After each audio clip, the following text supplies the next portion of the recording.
আগামী এক সপ্তাহ দক্ষিণবঙ্গের জন্য প্রধানত বিক্ষিপ্তভাবে হালকা থেকে মাঝারি ধরনের বৃষ্টি।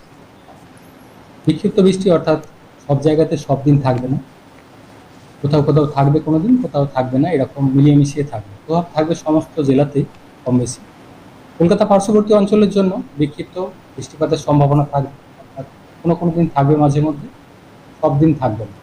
আগামী এক সপ্তাহে কলকাতা পার্শ্ববর্তী অঞ্চলে টেম্পারেচার মোটামুটি 35 থেকে 34 ডিগ্রির কাছাকাছি এবং মিনিমাম 26-27 ডিগ্রির কাছাকাছি থাকার সম্ভাবনা থাকবে। 20 তারিখে বৃষ্টিপাত কিছুটা বাড়বে উত্তরবঙ্গের উত্তরের জেলাগুলো, বিশেষ করে দার্জিলিং, জলপাইগুড়ি, এই জেলাগুলো দু এক জায়গায় ভারী থেকে অতি ভারী বৃষ্টির সম্ভাবনা থাকছে।